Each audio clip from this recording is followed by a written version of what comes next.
Conversions on the year, they're pretty good at 57%. Here's the big one. Option, Gordon, touchdown Commodores. Take the ball to Lewis, the up back. We talked about it during the break. They're going to come out and run option, and Gordon cut in right behind the up back. Did a great job. It's 1952, but they haven't beaten Clemson in years. Haven't beaten them since 1989. Now, Duke's first possession of the game, they go 50 yards on 4 plays. It's capped by this 17-yard touchdown pass from Spence Fisher to his tight end, Bill Kyatt. Duke 7-0. Clemson gets on the board. A 23-yard touchdown run by the freshman, Raymond Priester. It's tied at 7.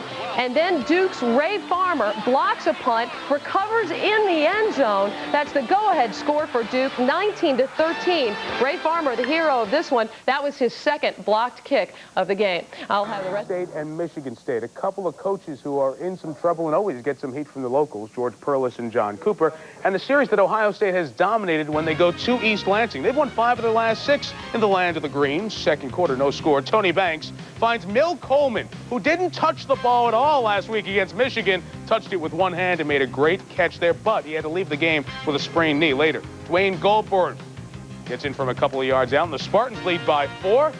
How big is the Spartans and the Buckeyes? You go there on your wedding day, please. 7-3. Eddie Georgie's been the workhorse in the backfield for John Cooper this year, and he's gone. 76 yards. Ohio State making a big hit with its fans, taking a 10-7 lead. You got to listen to this hit on a later punt.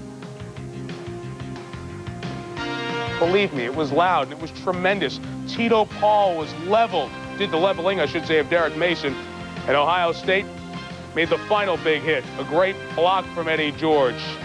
The touchdown run, and the Buckeyes win 23-7. And what a day for George, who really isn't getting a lot of publicity, but is right there in that great conference with all the great backs.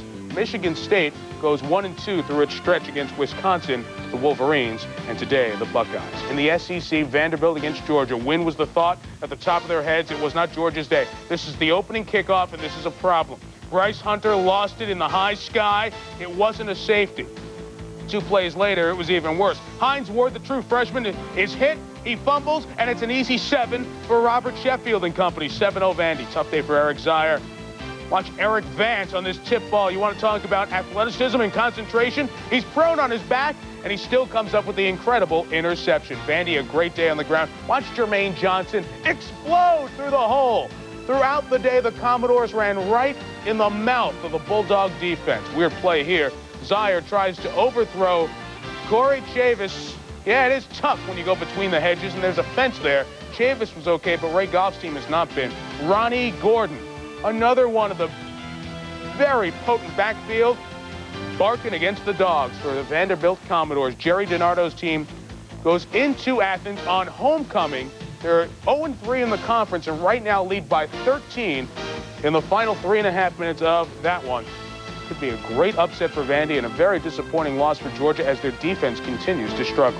Also in the conference in Fayetteville, they're all even. The Rebels of Ole Miss and Arkansas hit 2 rivals from down I-79. What a game this was. First pass of the game by John Ryan of Pitt goes the other way. An Aaron Beasley touchdown. Mountaineers led 24-6.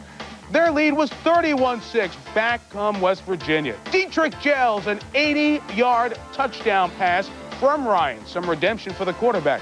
31-12. Because West Virginia, believe it or not, got 2 on a defensive conversion. But later in the fourth quarter, a blocked field goal by Pittsburgh. Tom Barnt, a touchdown to tie the game at 33.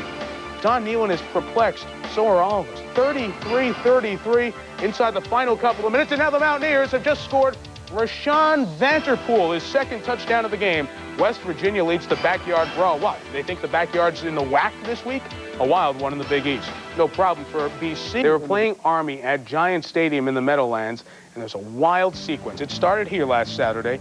Rutgers down 4 in the fourth quarter. Robert Higgins, the quarterback, in for the injured Ray Lucas. To Reggie Funderburk, it was a 32-yard score. Rutgers a 2-point lead.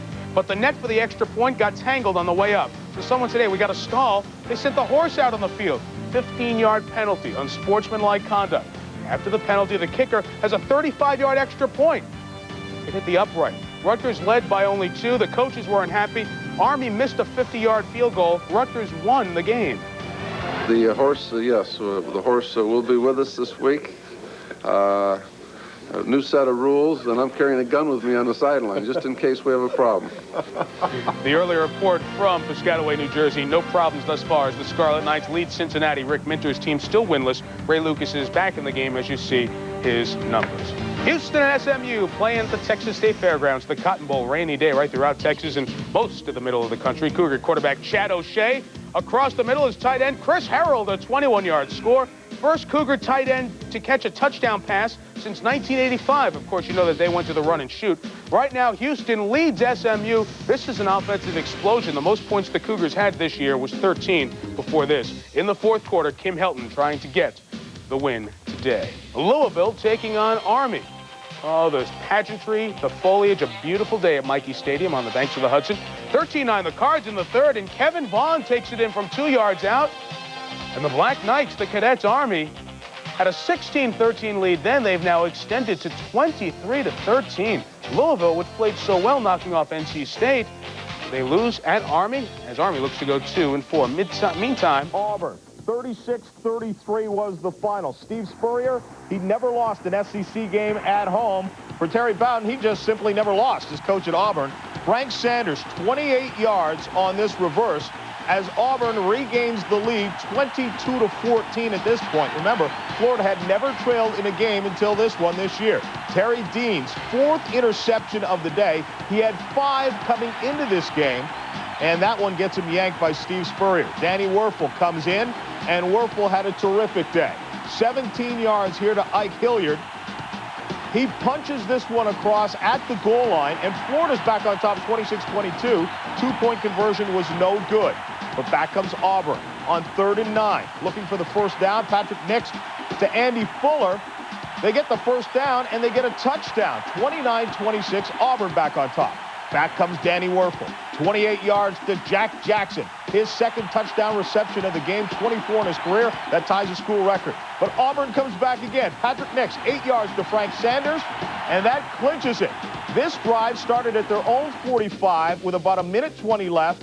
In less than a minute, they scored. 36-33 is the final. Terry Bowden, 18-0 as coach at Auburn. And afterwards, Jack Root talked with both coaches.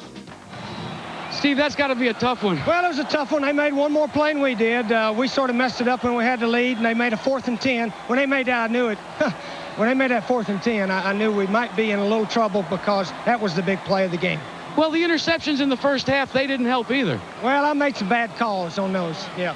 Well, yeah, these guys are going to find a way to win. I don't think they're going to be about doubt now. If that's the #1 team in the country, I think everybody knows who the #1 team in the country is now. Go celebrate with your team. Let's go do it. And all the talk about Terry Dean, how about Patrick Nix? 28-51, 319 yards, a career high, and 3 touchdowns. And most important, he led them back time and time again.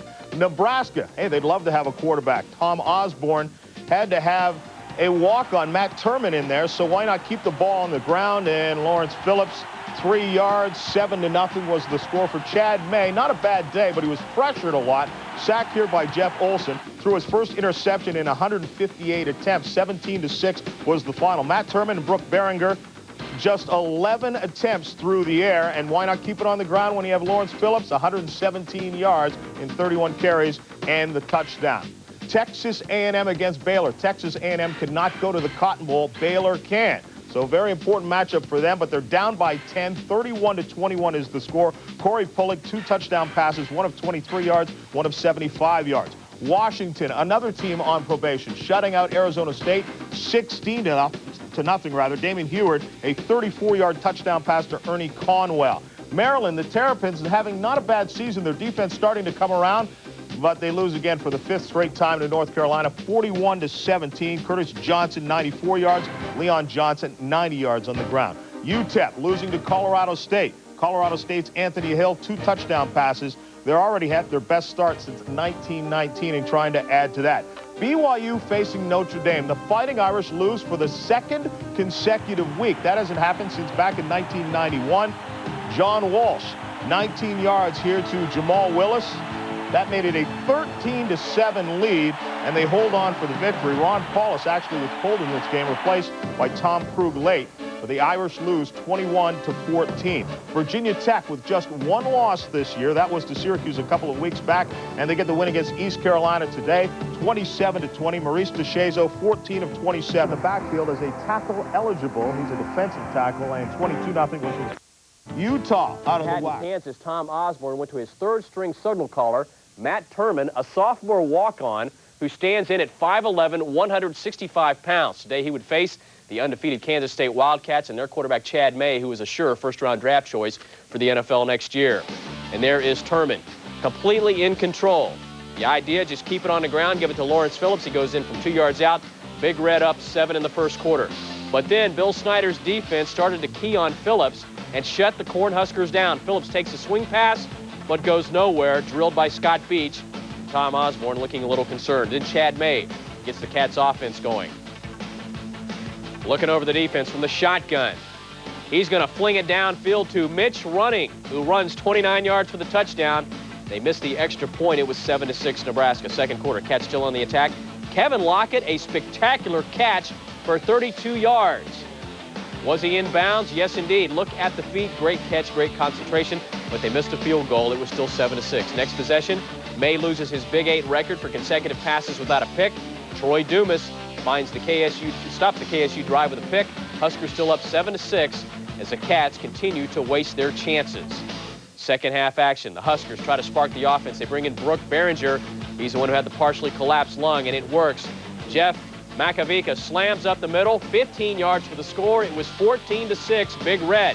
Fourth quarter, Cats appear to get a special teams break. Tyrone Williams mishandles the punt, collects it, goes 2 yards, but then Chuck Marlowe strips the ball and returns it to the end zone, but all for naught. The play was unfortunately blown dead, and Nebraska escapes. They remain undefeated and untied as they win it by a score of 17-6. Very lucky there, and Nebraska has now won 26 straight versus the Wildcats dating back to 1968. Lawrence Phillips, 1 touchdown, 126 yards rushing.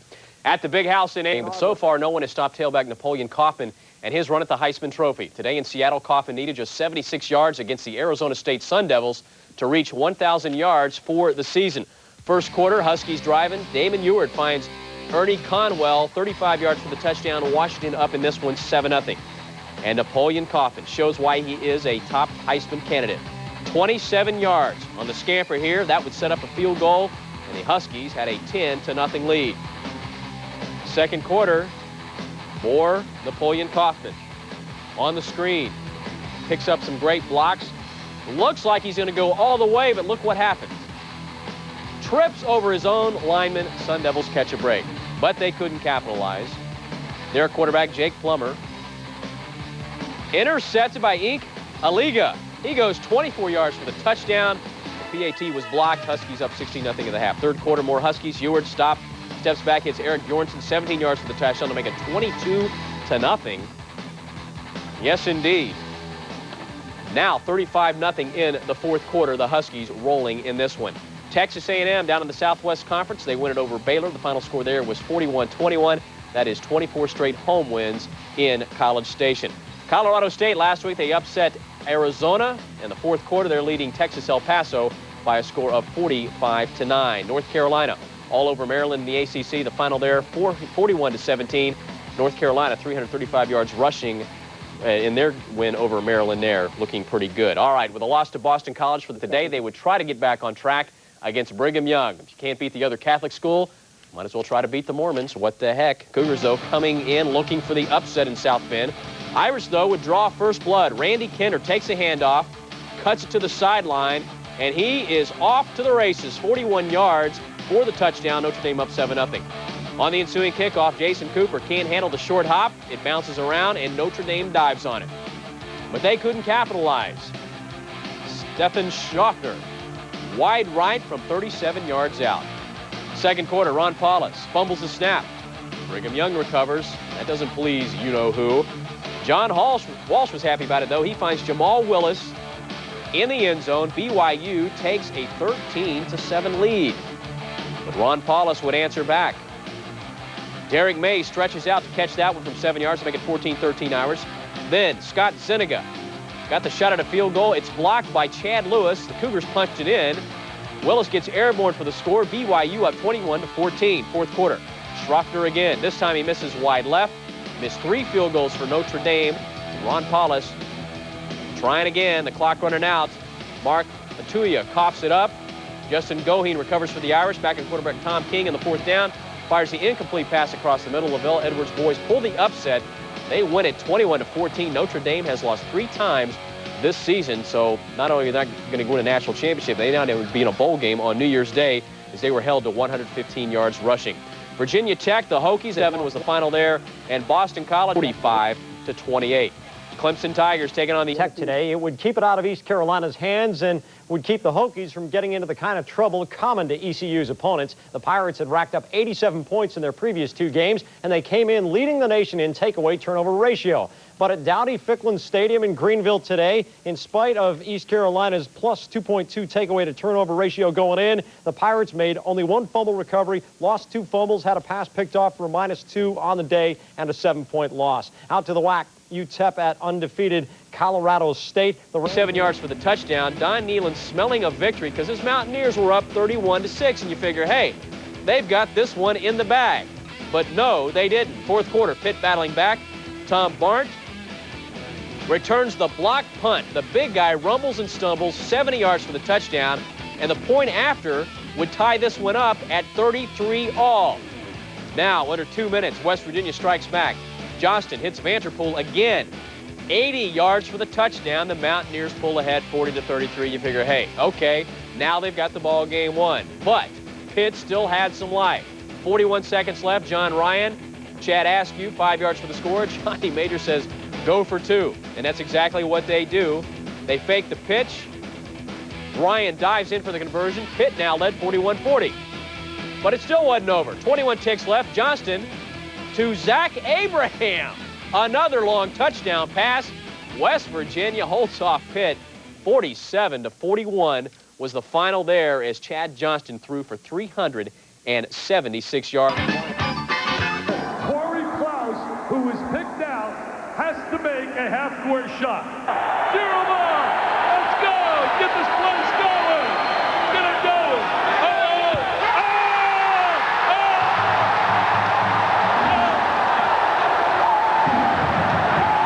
Nothing but the bottom of the net. Watching the clutch because they hadn't done it before. Michigan scores 17 unanswered points.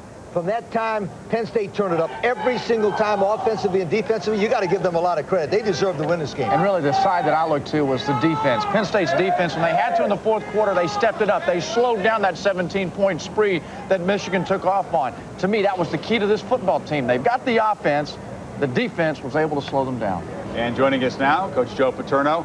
Major step toward the Rose Bowl to do, but you said, I'm not going to say how good this team is till I see them tested. What do you think now? Well, I think we're a good football team because we think we beat a really good football team today. I think Michigan is, you know, they're tough kids. They get great skilled people. They get great tradition, and you know, you got to play them 60 minutes, and we did that today, which makes me feel good about our team. The offense that carried this team through the first few ball games. This is linebacker you, after all. I thought your linebackers played a tremendous game in the second half. I thought they did, too, and I would agree with what Craig said about it. I think our defense did. They came to play. They've been banged up a little bit. I think maybe I've overworked them earlier in the year. They were tired. We lost some of our quickness. But today I think we played about the way, you know, we're capable of playing. So I felt good about our defense. I felt good about the whole football team. They all hustled and played hard.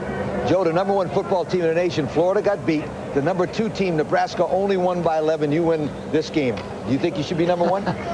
Well, I don't care where we are right now. I'm only worried about where we're going to be at the end of the year. You know how I feel about polls. I think they're great. They're great for the television viewers. They sell newspapers. The fans like to argue about it.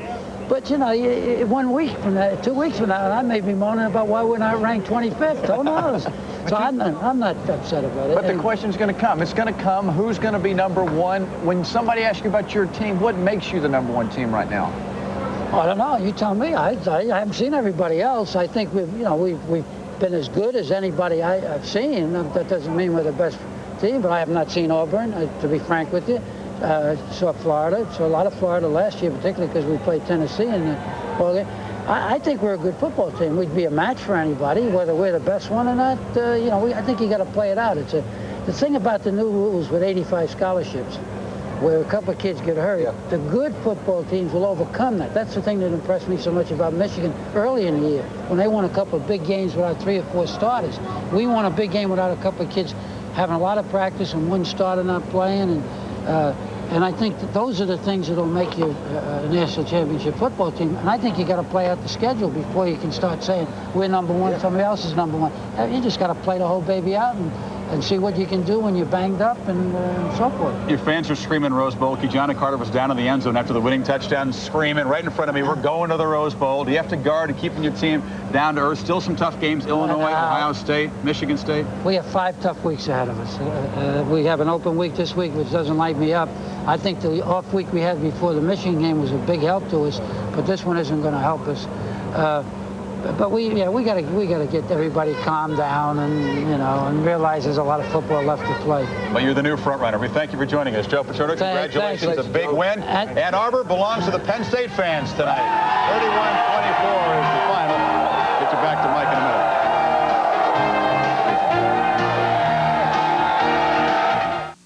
The 13-yard pass to Justin Arbor to set up a field goal, make it 3-0. Then he hits Ethan Allen underneath.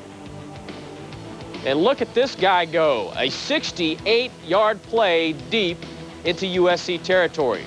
And that would set up a 3rd and 5 play. And once again, Ethan Allen takes the pitch, gets around the corner, scores from 19 yards out. It was 10-0 Stanford. 2nd and 11. Rob Johnson connects with Keyshawn Johnson. He gets away from the defenders, goes in for the touchdown, 46 yards on that play. Trojans on the board. It was 10-7 at that point, which is where it is right now. However, Rob Johnson, who missed last week's game with a severely sprained ankle, has been carted off the field with the same problem. Time for a commercial break. Penn State could move into the Big Ten driver's seat for a Rose Bowl berth, but they would have to get past the Michigan Wolverines, whose only loss was at that Hail Mary miracle pass by Colorado a couple of weeks ago. Opening possession of the second half, Tyrone Wheatley avoids a tackle, and then he would explode 67 yards for a touchdown. Michigan overcoming a 16-0 deficit. They trailed at this point by a score of 16-10. Fourth quarter tied at 24. Kerry Collins hooks up with Bobby Ingram, 16 yards for the touchdown. Penn State up 31-24. But Michigan's on the move. Todd Collins drops back. He'll let it fly to Amani Toomer. But he loses his stride, can't get to the ball. One more chance for the Wolverines. Collins in trouble, throws it up, picked off by Brian Miller. Penn State holds off Michigan 31-24, and also making a great argument that maybe they should be number one. They're off to their best start since 1986 as they are off to a 6-0 start. And still to come, a trip to South after year and today at Pitt. These old Sean Walters is not. Turns the corner, gonna go the distance. 61 yards. The Trojans at the farm lead Stanford by 14. Nice. Hopefuls of the Colorado offense take the field. Chance to check what Aaron McNair did today as Prairie View lost its 41st straight game. Steve McNair, 387 yards passing, 107 rushing, 8 touchdowns. Some impressive numbers. 5 of those touchdowns through the air. McNair plays Southern clavicle. 2 teams that are 0-3 in the Pac-10, and right now UCLA may go 0-4. At the Dome, Tim Shade unloading a bomb here for the Gophers for a freshman, Ryan Thelwell. He made the catch, an 80-yarder, and this one tied the score at 10 apiece in the second quarter. Thelwell with 10 catches for 178 yards. But Northwestern then came right back and got 2 touchdowns before halftime. Watch this one. Dennis Lundy ripped off 71 yards in this run. I'm not so sure anyone even laid a hand on him. It put the Wildcats up 17-10. Lundy rushing for 213 yards for the Big Ten's weakest rushing team. The Wildcats scored again before halftime. Darrell Autry goes 47 yards for a score. It was like we were watching a season highlight film. Autry, another running back, he had over 100 yards rushing. 27-10 Northwestern at the half. Then the comeback of sorts. Chris Darkins, 2-yard run. 27-17, Gophers down by 10. Ryan Thelwell with his second touchdown catch of the night. First play of the fourth quarter here. This one a 19-yarder from Tim Shade. 30-24, Gophers down by only 6. But the proverbial straw that broke the back right here, reversed to Chris Gamble. Gophers had it smelled out, as you saw, but still didn't stop it. That was Gamble's first carry of the season, and it's Northwestern's first win in the conference. Well, there you see it. Northwestern spills the Gophers. Of late, in 2 words, roll tide. Alabama keeps just beating Tennessee. The last Vols win, 85 in this series, and it was a Sherman-Williams night. 13-10 the score in the fourth. Williams scores from 6 yards out. He had 142 yards rushing. Tennessee drives it down the field. The freshman Peyton Manning can't hit Nilo Sylvan on 4th down. And Alabama is 7-0, 4-0 in the SEC behind the Williams carrying it on the ground, and 3 Tennessee turnovers, including a key fumble by Stewart inside the 5 in the first half. In the Big Ten, Purdue ties Wisconsin. Purdue, Battle of the Brazos against Baylor today. The 7th-ranked Aggies mix up the game great. Corey Pullig, the play fake to senior Chris Sanders, 75 yards into the end zone in College Station, and the Aggies have won 24 in a row at home. On a kiss in the dates today. 41 points put on the board, 524 yards of total Quarterback offense. Peyton Manning hits Aaron Hayden, and look at him tiptoe down the left sideline. The run would set up the touchdown that tied the game at 10. 13-10 Tennessee fourth quarter. Sherman-Williams banging his way to the end zone, 142 yards rushing on the night. Bama up 17-13. 4th and goal. Oh, Tennessee came that close at the end, but the 4th down pass incomplete. Bama a winner, 17-13.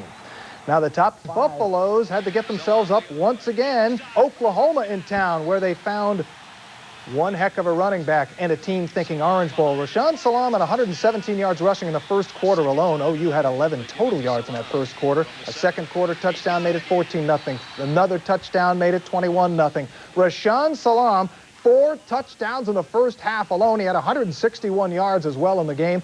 And Colorado's defense was pretty good as well. How about the nice interception by Steve Rosca? Colorado a winner, 45-7, has now beaten 4 ranked teams. Against the run on the same field in Pullman, Washington. Washington State and Arizona in that order. This is Arizona's Tim Thomas with a second quarter touchdown that tied the game at 7. But look at Frank Nadeau of Washington State, still tied in the third quarter. He coughs it up into the arms of Charlie Camp, whose fumble recovery would lead to the field goal that broke the tie. 10-7 Arizona. 28 seconds left. The Cougars with a 39-yard field goal try to tie the game, but they took too much time and took a 5-yard penalty. And the 44-yard try to tie didn't work. Big mistake at the end of the game as Arizona gets away 10-7. So as we head to the new USA Today CNN coaches poll, Arizona not able to crack the new top 5, but we've got a new number 1, but not by much. Penn State with 22 first-place votes is just 6 points ahead of Nebraska, which got 31 first-place votes, but comes in number 2 in what's a virtual tie for the lead. And number 3, Colorado, is just 46 points away from number 1. It's a coin flip between the 3. There's Miami, up 3 places to number 4 after an idle week, and Alabama in the top 5. Florida fell 5 places to number 6. Florida State up 1 on the idle week to 7. There's Arizona at number 8, up 2 places, while idle Texas stays 9. And North Carolina, a 41-17 winner at Maryland, moves up 2 to crack the top 10. It's been looking to go 7-0 yesterday against Texas El Paso. This the opening kickoff, and UTEP Sam Rogers, oh, that's not a good way to do it, kicks it around, then runs into the end zone and doesn't get out. The safety puts the Rams up 2-0 right out of the gate. 9-0 when Anthony Hill does the shovel pass to Jeremy Burkett. He takes it in for a 15-0 lead, one of his 2 touchdown passes in the game. And how strong is Colorado State? The answer is very strong. 47-9, 10 straight wins, now 1 shy of the school record. The Rams are going to host Utah next week. The Utes played Hawaii yesterday in a defensive struggle. How about 4th and goal? And Utah stopped by Hawaii. The big Rainbows kept it scoreless through 3 quarters. Into the 4th quarter, though, Sylvester Cooperwood banging his way to the end zone. 1 touchdown would be enough. The Utes got another, though, and won it, 14-3. And as we head back to the new USA Today CNN coaches poll, we see Utah has cracked the top 15. The Utes at 15, up 3 from a week ago. Colorado State, though, now heads the second 10, up 2 places to number 11. Michigan has fallen 7 spots to number 12. Virginia Tech beat East Carolina 27-20. Ohio State has joined the top 20. Buckeyes up 3-19. And look at Duke, impressive enough now at undefeated to move up 6 spots to 17. Kansas State fell 5-16. BYU's win over Notre Dame enough to jump 7 places to 18. And Washington State dropping just 2 spots with their loss to number 20. And Wilkes' current home winning streak in the nation is in College Station, Texas. Texas A&M stretched it to 24 yesterday against Baylor. Corey Pullard wiping out a 7-3 Baylor lead with a touchdown to Brian Mitchell. And here he airs one out to Chris Sanders, who makes the catch and goes 75 yards for another touchdown. A&M up 17-7. They'd win it 41-21. Now 25 straight conference wins for Texas A&M. And as we head back to round out the new USA Today CNN coaches poll, we see Baylor is gone and A&M not eligible on probation. North Carolina State beat Wake Forest 34-3, moved up 3 to 21. Virginia joins the party at 22 after beating Georgia Tech 24-7. Boston College is in at 23 after a 45-28 win over Temple. Indiana back in after an idle week at 24, while Illinois beat Iowa 47-7 and returns at 25. Wisconsin tied. We begin our journey across the nation in Boston. Northeastern and BU have gone to the Dogs. It's the K9 Classic. Football in New England, and you have to get up close and personal to catch all the action. Watch BU's Chris Walker. He makes a nice touchdown grab, but then is able to avert a young fan in a baby carriage. He stops just in time, and everyone is okay. Northeastern quarterback Clarzell Pearl may try out for the 96 Olympics after this move. Pearl vaults into the end zone, but BU wins easily 35-14. A big surprise in Athens. You can't win like this. Georgia coughs it up. Vanderbilt's Robert Sheffield scoops it up for the easy touchdown. It was that kind of day for the Dogs. The Commodores' Eric Vance comes up with an outstanding play, picking off this Eric Zier pass. A one-hand scoop job, a slower look, reveals a tremendous effort by Vance, and Vandy upsets Georgia 43-30. Michigan State and Ohio State, Tito Paul of the Buckeyes absolutely drills the Spartans' Derek Mason. Oh, baby, what a hit! The Bucks cruise in this one.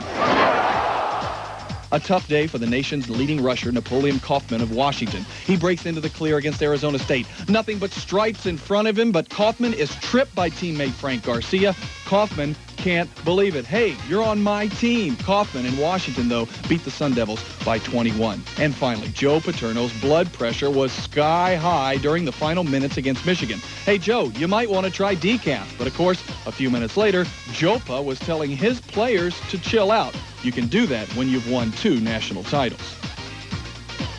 Yeah, game tied at 27. Then 2 seconds left. It's John Hall's turn. From 53 yards out, it's long enough. Wide left. 27 all time. Kiss your sister. USC at Stanford. Tailback Sean Walters sees a hole. Gets to the sideline. He's gone. 61 yards for the touchdown. The Trojans win 27-20. Walters, 234 yards, 2 touchdowns, a career high 31 carries. All Corn State at Prairie View. The man, Air McNair, off and running. He'll go 40 yards for one of his 8 touchdowns, 5 by air, 3 by land, almost 500 total yards for that young man. Team 52. Did not play Sunday night against Rice due to a school-imposed suspension. Head coach John Mackovic did not reveal the nature of the violations or when the players would be reinstated. The game was originally slated for Saturday night, but due to the cancellation of baseball's postseason, we, ESPN, decided to move the game to Sunday night to fill your sports void. We have that kind of power. Rice fans sending a message for their defense, a physical Rice defense. Shea Moran, say hello to Aaron Stanley, nailing Matt Davis. Indukwe Kuru drills Moran's. Dana Hogan nails Lucas. First quarter, Rice up 3-0. Josh LaRocca looking for Byron Kirsten. 33-yard score, 9-0 Rice. They had Texas down 12-10 at the break. Third quarter, the rains came. The rain did not slow down Rice. LaRocca to Spencer George, 19-10 Rice. John Mackovic was not a happy camper in this one. He had not lost to Rice. Texas had not lost to Rice since 1965. Just over a minute to go, Texas down 2. The onside kick, Ed Howard recovers for Rice, and then it's time for the Rice fans. It is post time. Get down from there before you get hurt.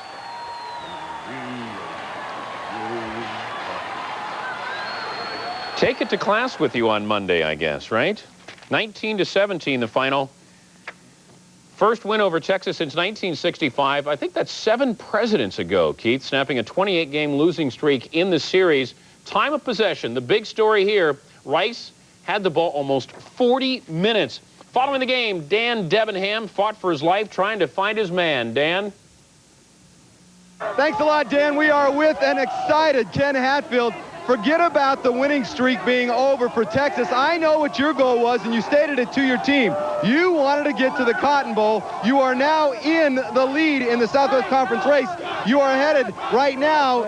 I don't know about that. The only thing I know, I'm just thankful to the good Lord to allow me to be here today, coach this team. What do you think was the key? You told me when you came out of the locker room that you wanted your players to play smash-mouth football, to go right at them hard and physically. That's what they did. I think they did that on offense and defense both, and I think that was the key to the game. We were ready to get in a physical war with Texas. That's the way you beat them. How do you keep your players on this emotional high, or do you want them to stay this high for next week's game? I just soon they stay this high right now. Let's go enjoy 29 years. Go Ray! It is over. 29 years has come to an end as Rice beats Texas 19-17 at Rice Stadium. Let's go back to Sports Center and back to you, Keith. As Dan would say, gone. Good luck, Dan. Now our weekly college football roundup. 1971, Columbo and All in the Family premiered, and Pat Sullivan of Auburn stole the Heisman Trophy from Ed Marinaro of Cornell. 1971, the last time Cornell opened 5-0. The Red outlasted Bucknell Saturday 29-28. Penn also stayed undefeated by beating Columbia 12-3. Also this weekend, 23 receptions by Chris George of Glenville State, and the leading Division II per-game rusher, Larry Jackson of Edinburgh State, scored 4 and logged his 12th straight 100-yard game. And there were other heroes. Pamplona has the Bulls. Boulder has the traditional running of the Buffaloes and the Adrian Carsons. The third Saturday in October also featured hard hitting and super showdowns of championship contenders flexing their muscles, and a few performances that will leave you breathless. So grab your mask. Our wacky beginning, a wacky beginning. WAC rivals UTEP and Colorado State. The opening kickoff allegedly fielded by UTEP's Sam Rogers, and Sam wishes he could play it again as CSU's Steve Standerford tackles him in the end zone, resulting in a rare safety on the opening kick.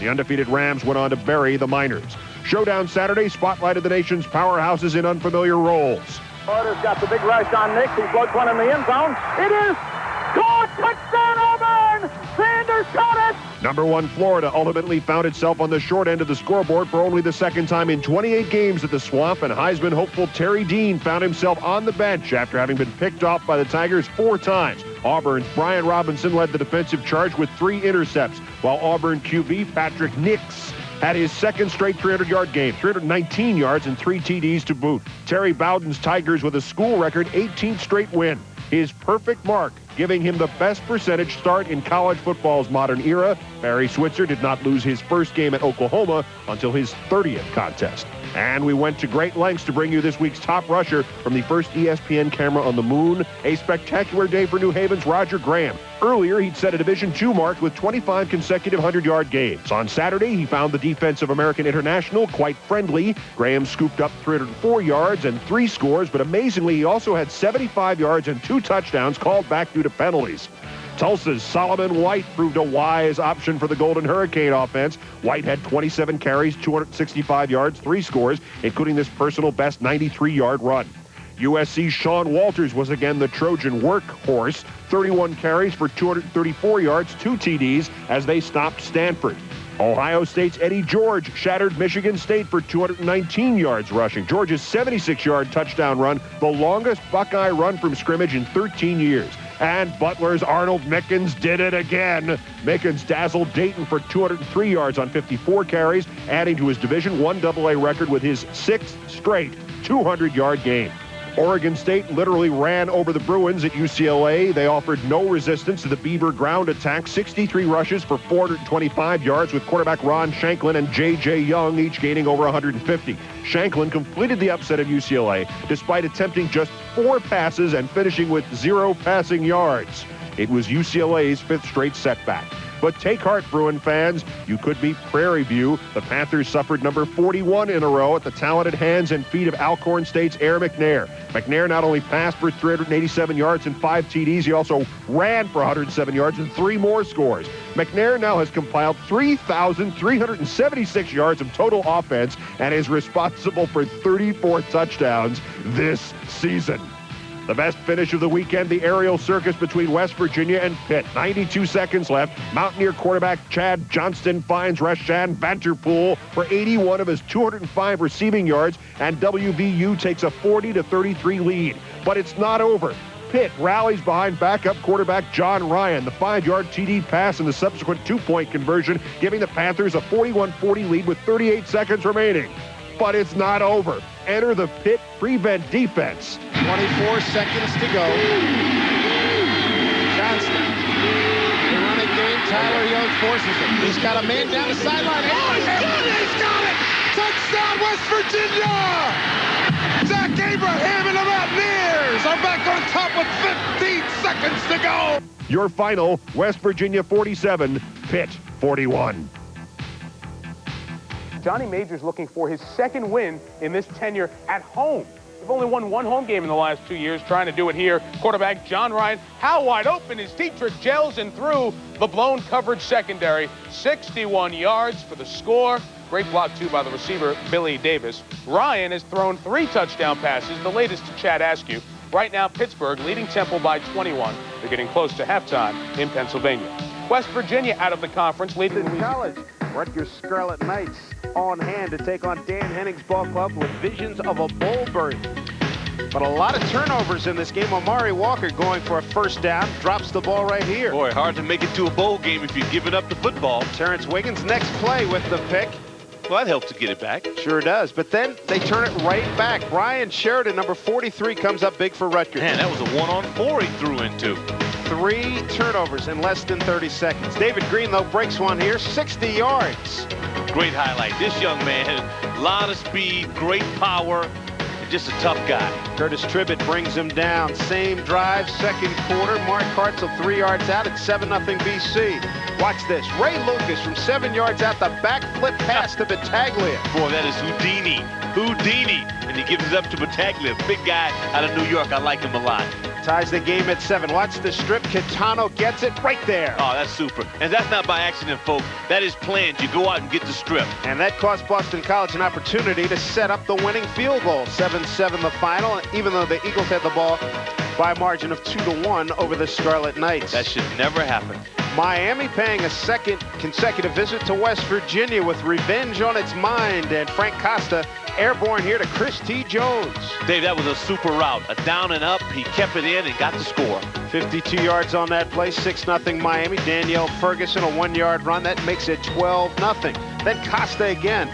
Up top, 54 yards in this play to Yatil Green. Talk about an alley-oop. Boy, Green, he goes up with a lot of desire and comes down in pay dirt. Makes it 18-0 Miami. A bright spot for West Virginia. Super play there. The 8th interception by Aaron Beasley. 8th of the season. Leads the nation. Shades of Super Bowl back in the early 70s. Oh, no. And same results. Same results of your premium. Rodney Allen, 2-yard TD return, and Dennis Erickson gets the walk-off the victor in that one, 38-7. Cost up some pretty good numbers on the afternoon. Down at Blacksburg, the Pitt Panthers were the visiting club, and J.C. Price playing some rock'em sock'em football early on. Hokies strong on defense. Shaza, what a touch right here to Antonio Freeman. Down the chimney. That is beautiful work.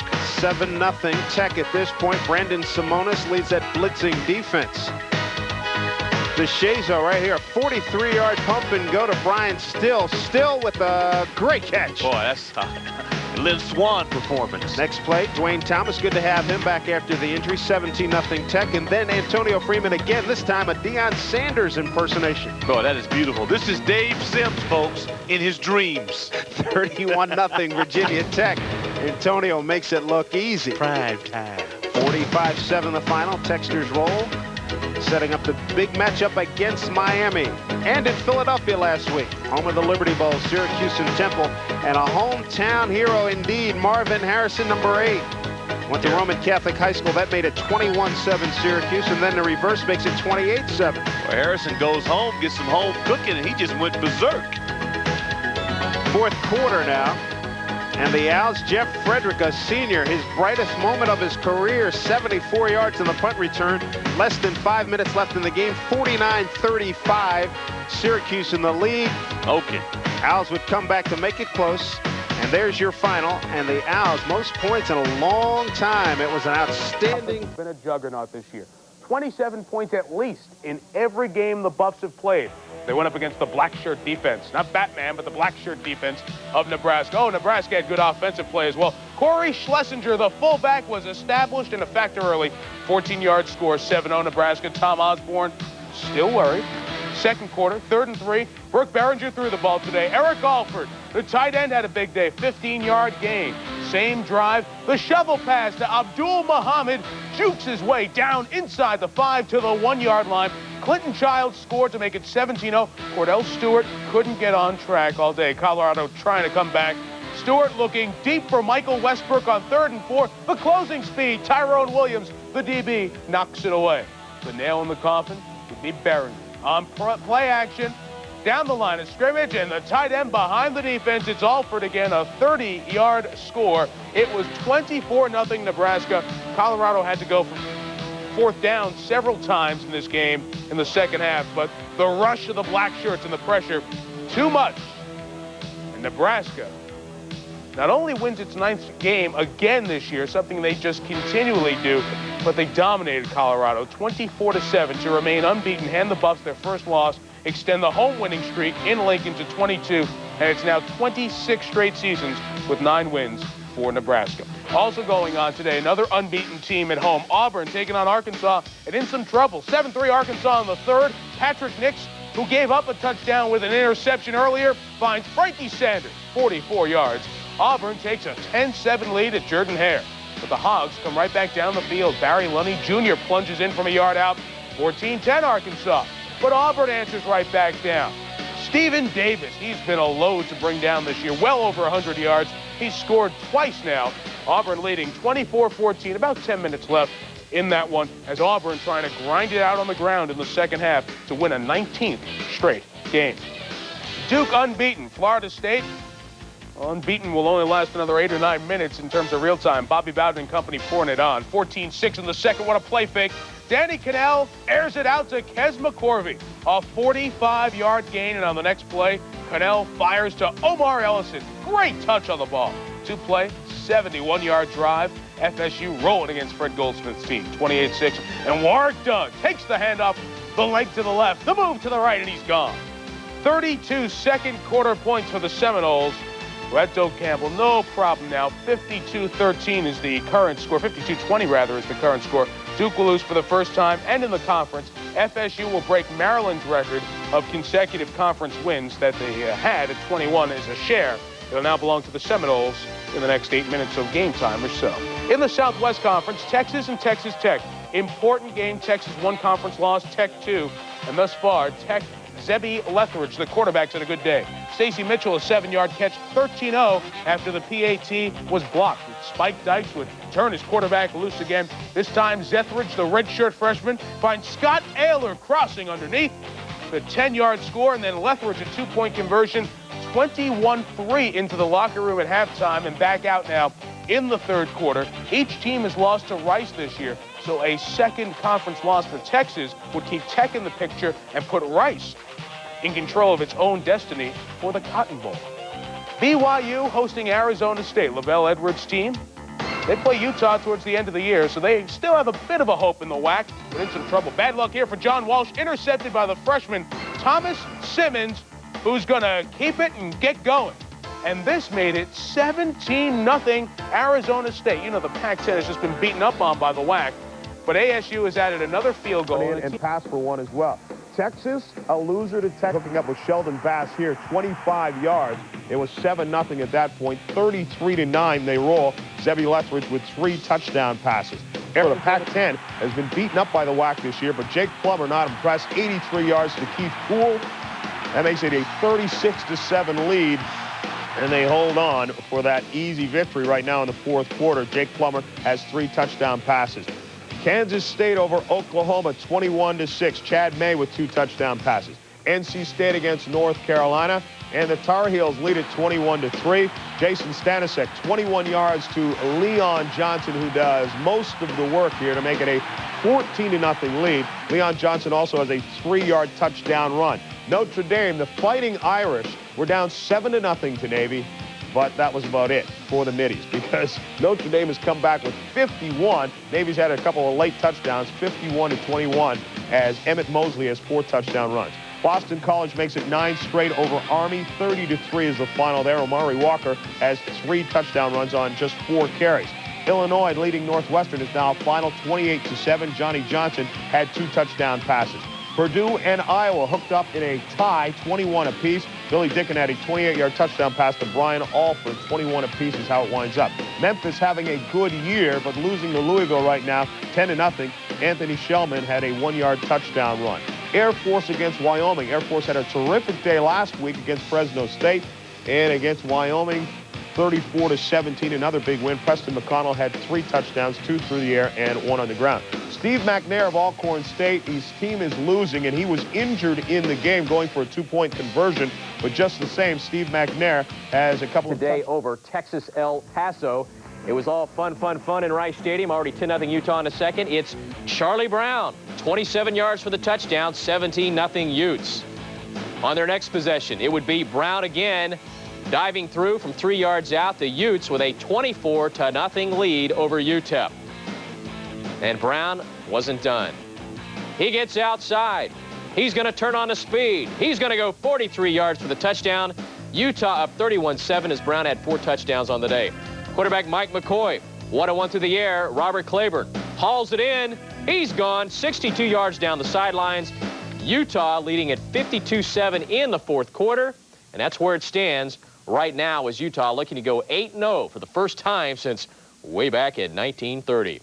Number 15, Washington lost to Oregon last week, but they beat Oregon State this week by a final score of 24-10. Damon, you were 2 touchdown passes to Eric Bjornson. Texas taking on Texas Tech. First quarter action. Zebby Lethridge of Tech going deep after the rollout. 25 yards to Sheldon Bass. Touchdown, Red Raiders. They led it 7-0. On their next possession, Lethridge again. This time to Shannon Mitchell. 8 yards for the touchdown. Texas Tech cruising. The 21-3 lead at the half over the Longhorns. Red Raider special teams also getting it done. 4th quarter, Curtis Jackson can't control the punt. Picks it up, gets nailed by Donnie Taylor out of nowhere.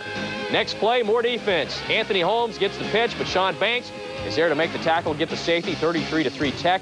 They go on to win it by a score of 33-9. An upset there, definitely. Arizona State taking on Brigham Young. Hoping to snack the Cougars' 6-game win streak. 2nd quarter, 10-0 ASU. John Walsh is picked by Thomas Simmons, and Simmons is going to go 35 yards the other way for the touchdown, and the Sun Devils had a 17-0 lead over BYU.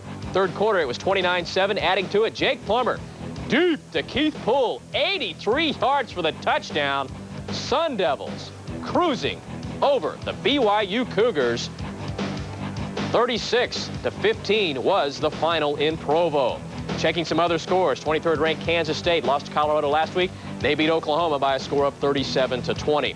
Number 24, North Carolina, an ACC battle against their close rivals, NC State. Top 25, and the Irish will be hard-pressed to win the necessary 6 games to qualify for a major bowl invitation. But, you know, a visit to South Bend by the Middies of Annapolis is usually a guaranteed victory for the Irish. Lou Holtz praying to get back on the winning track. Navy's first drive, Jim Kubiak goes to Ross Scott, though, 32 yards for the touchdown. The Middies up 7-0. That was about all they had to cheer about. The freshman, Emmett Mosley, takes the pitch, dives in for one of his 4 touchdowns on the day for the Irish. That tied it at 7. 2nd quarter, another freshman, Ron Paulus. Boy, we've heard a lot about him. Drops back, hits Derek Mays. He slips a tackle. 60 yards for the score. Irish with a 23-7 lead. The defense also gets into the act. Kubiak pressured, throws right to Alton Maiden. The only problem, he plays for the Irish. He goes all the way for the touchdown on the interception.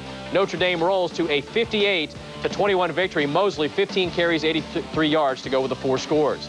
That other academy, Army, falls to Boston College. 30-3 was the final there. Michigan State beats Indiana 27-21. Northwestern falls to the Illini 28-7. Purdue and Iowa, a 21-21 tie. Iowa scored all 21 points in the 4th quarter.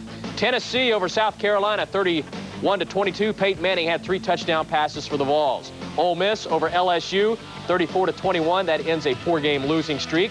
Clemson over Wake Forest in the ACC, 24-8. Lewis Solomon ran for 1 touchdown and passed for another.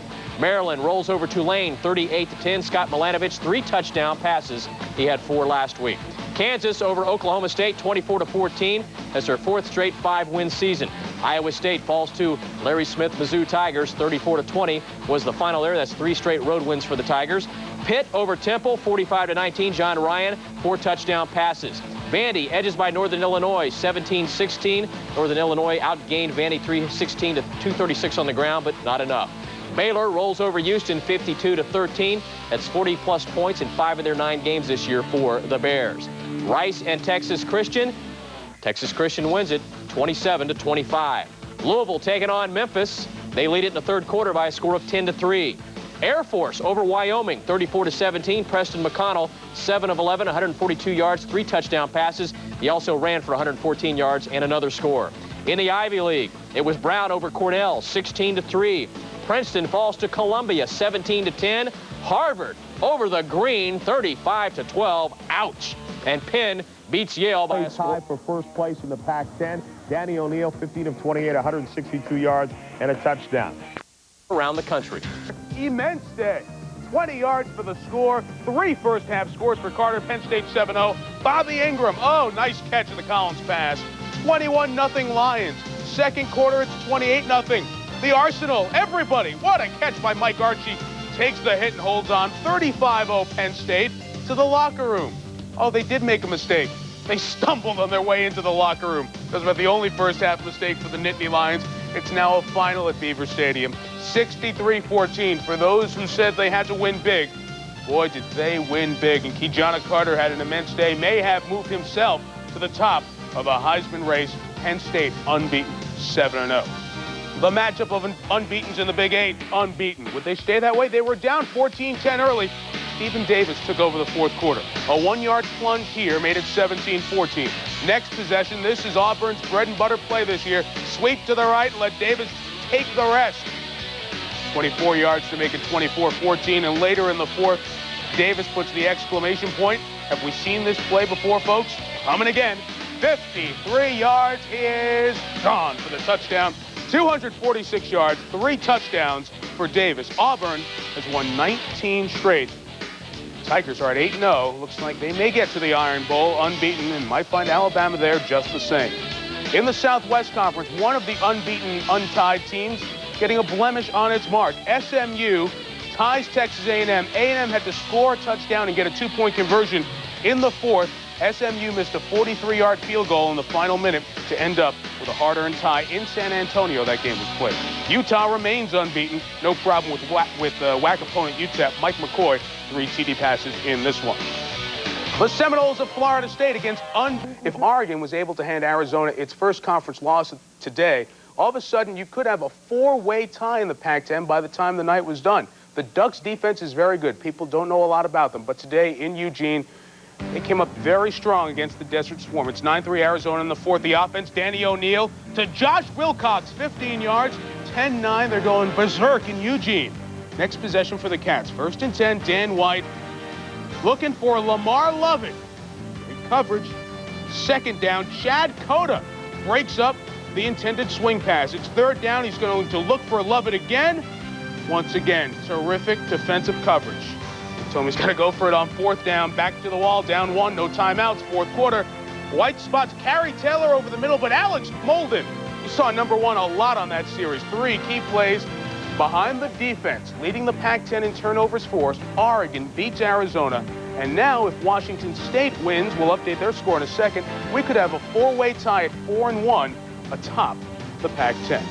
In the Big House earlier on ESPN, Michigan was in trouble. Todd Collins, a hip pointer on the 5th play. He did return, but as you see, Wisconsin up 4 in the 3rd. Darrell Bevel to the freshman. Tony Simmons, yes, he not only got 1, but both feet down there.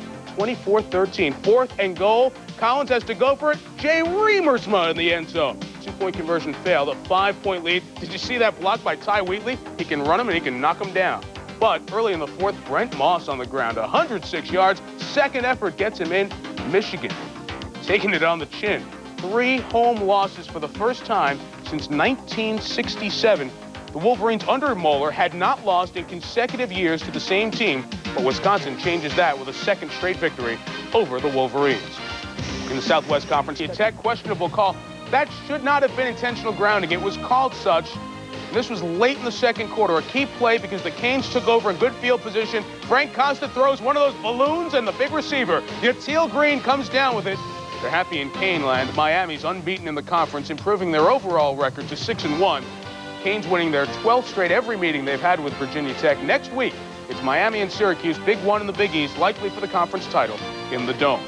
As for Washington, they bounced back from the loss to Oregon by beating Oregon State. However, Napoleon Kaufman's Heisman hopes have been really hurt the last couple of weeks. No touchdowns and just 69 yards today. What about Cal? We mentioned if Washington State can get a victory in this game, they'll be 4-1. Well, here's what happened.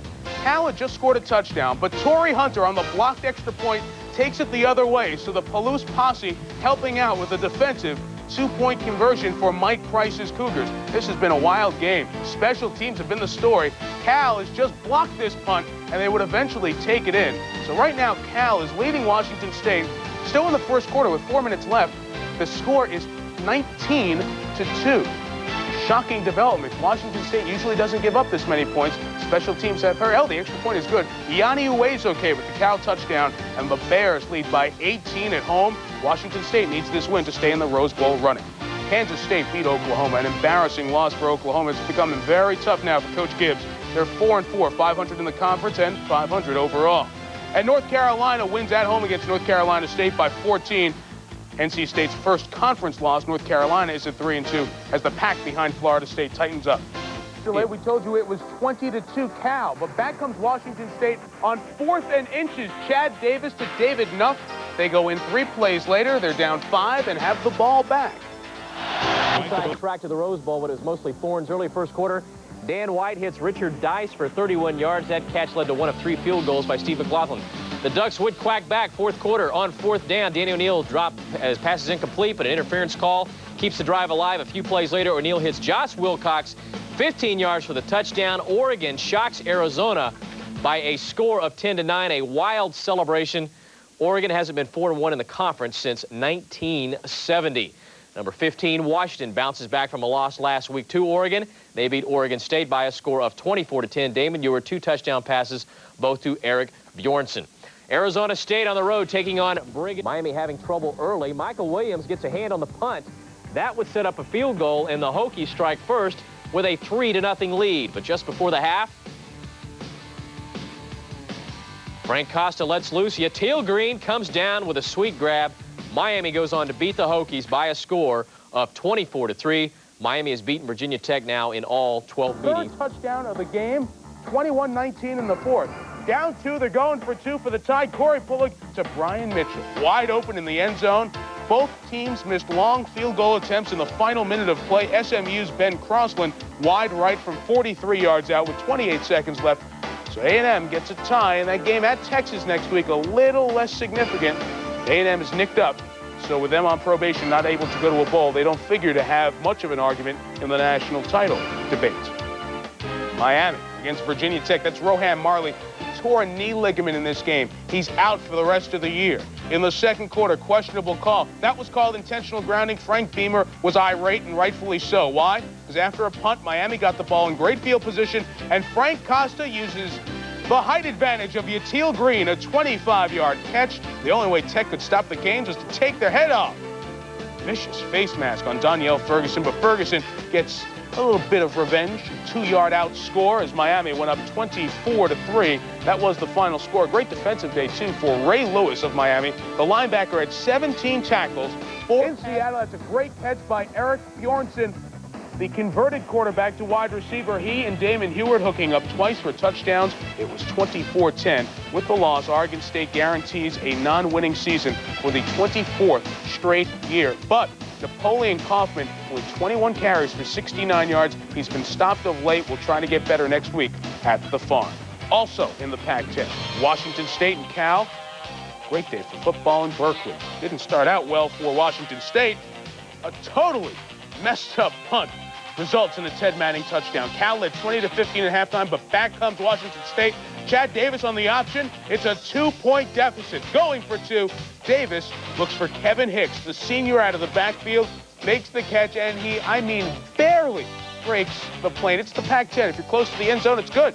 Tie game, 23-23. Time running out. Cal down 3. Ryan Longwell from 57 had the distance, but was wide right. Cal kept going backwards on this series. They were down to their 4th-string quarterback because of injuries. Washington State survives here in a game where Cal lost 5 fumbles, a lot of turnovers. Next week, Washington State plays USC. That is important because of the Pac-10 standings. Right now, Washington State, Arizona, USC, Oregon. It's a 4-way tie. Oregon leads all tiebreakers except against Washington State. Keep in mind, Washington ineligible for postseason bowls because of conference and NCAA probation. Today in the Southwest Conference, Texas and Texas Tech game on the turning points of the game. Turnovers. Eric Zier was picked off 4 times today, including this one by Darren Hambrick. As time runs down in the first half, the blockers don't stop. He comes so close to the sidelines, but stays in bounds. All the feet were under green. It's an 81-yard score to end the half. Second defensive score in the last 3 minutes of the second quarter. The Gators set a school record with 3 defensive scores in this one, handing Georgia a very difficult defeat in this rivalry, 52-14. The Gators converting 5 Bulldog turnovers into 31 points. And after the game, Mike Adamle spoke with the head coach of the 6th-ranked Florida Gators. Okay, thanks, Mike. Coach, the big question about the Gators coming into this game, could they bounce back emotionally from the tough Auburn loss? Obviously, the answer, yes. Well, obviously, our defense played a super game against Eric Zier. Coach Bobby Pruitt and our defensive staff put a heck of a game plan together. And those linebackers, Dexter Daniels, James Bates, Darren Hambrick, and then Michael Gilmore, Ben Hacks, they all played super tonight. I can't say enough about our defensive bunch. And our offensive guys, we played about like normal, but our defense was the story of the game. You are going to need some help from some other teams in this country, but your dreams of a national championship still very much alive. We're trying to win the Eastern Division. That's our primary goal right now. We'll worry about all that other stuff a long time from now. Proud of Danny Werfel tonight? Yeah, he plays super. Let's go do the alma mater. Okay, Coach, thank you. Mike? Michael, thank you. Also in the SEC, Tennessee gets a win. Peyton Manning had a good game. 3 touchdown passes, beating South Carolina. South Carolina has struggled at home. They are unbeaten on the road, but they're having a tough time at home in Columbia, losing again today. Tennessee scoring on 4 of its first 5 possessions. And Vanderbilt goes out of conference, but gets a victory over Northern Illinois. They travel from DeKalb to Music City, but Vandy gets the 1-point win. How does it look in the SEC? In the East, Florida leads by a game and a half over South Carolina, and an important game coming up between those teams.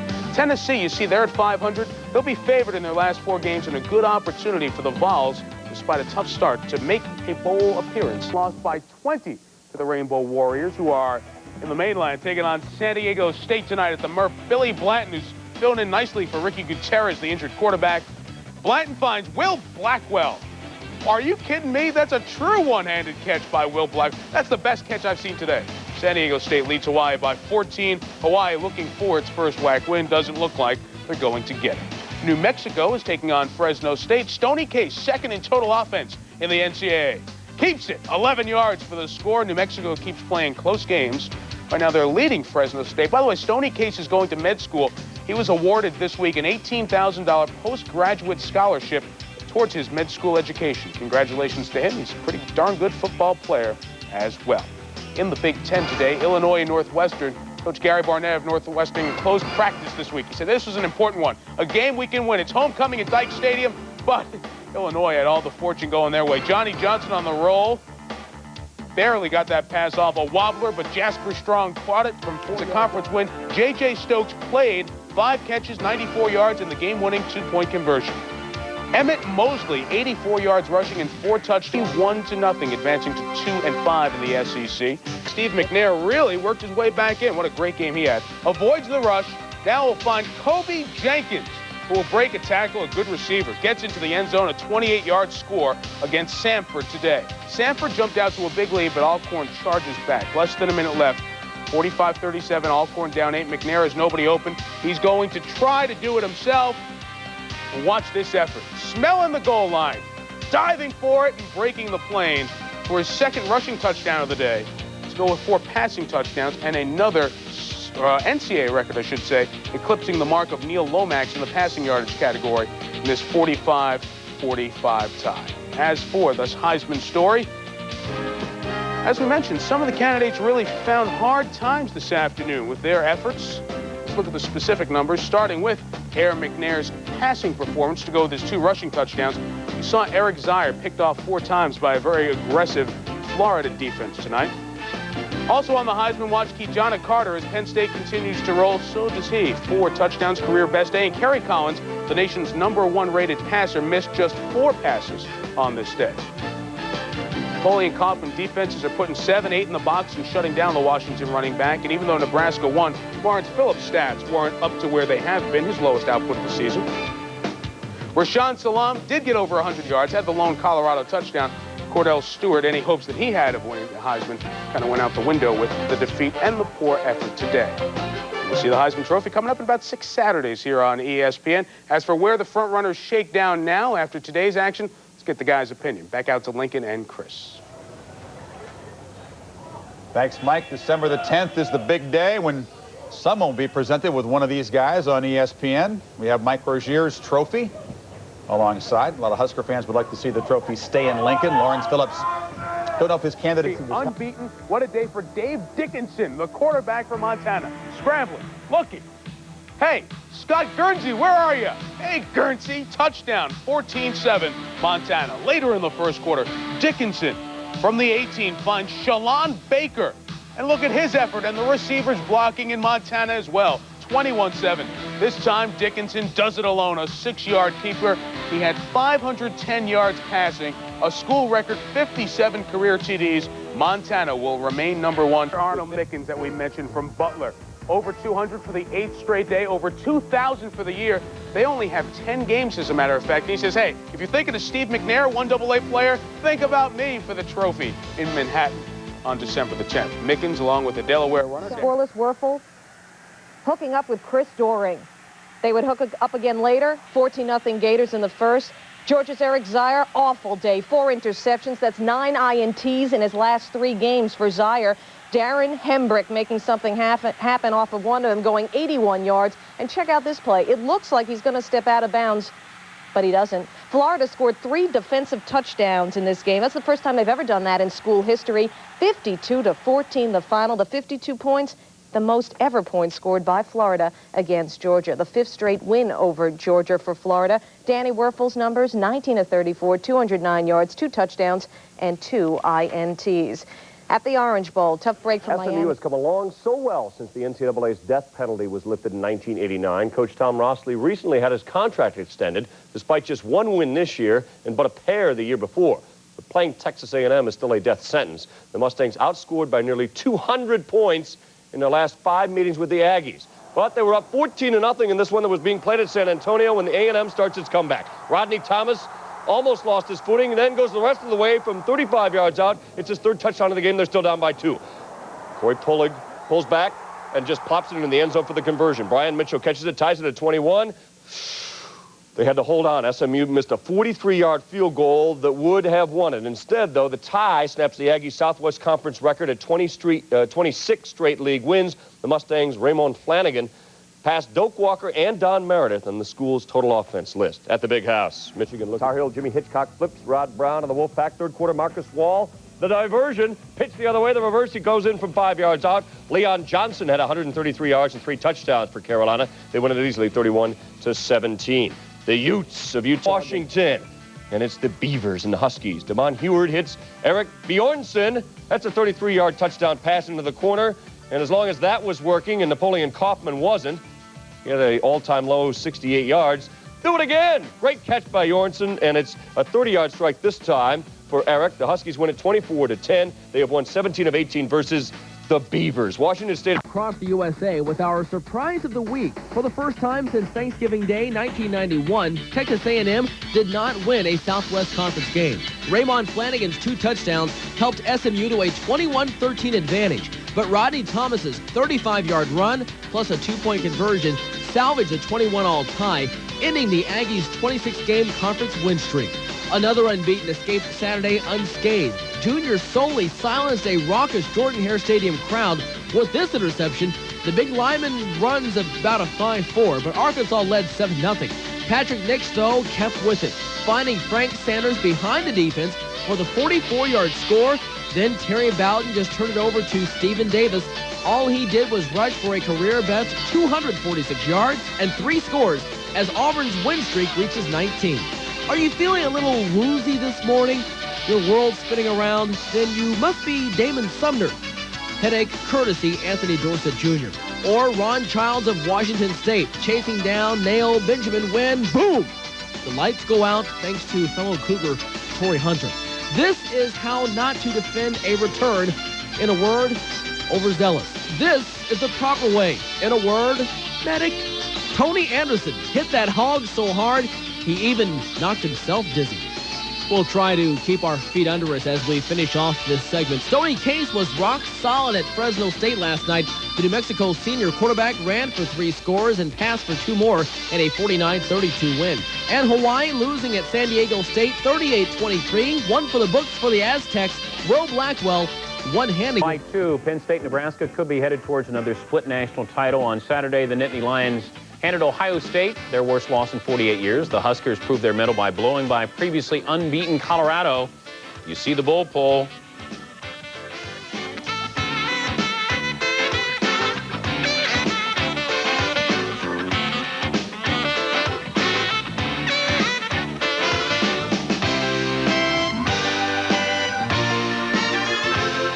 Well, Nebraska and Penn State got most of the attention this college football weekend, but there were others making news and setting records. That's where we come in. Here now, the best of the rest you might have missed. The game of the week was really the performance of the week by the Allegheny Gators, who set a Division III record with 774 yards of total offense and a 62-7 win over Worcester. Allegheny had 5 players rush for at least 60 yards as they stay undefeated at 8-0. Where's the defense? It's in Mountaineer country, where West Virginia DB Van Washington roams the secondary. This 97-yard interception return for a touchdown set a school record. Then for an encore, Washington returned this pick 67 yards for another TD.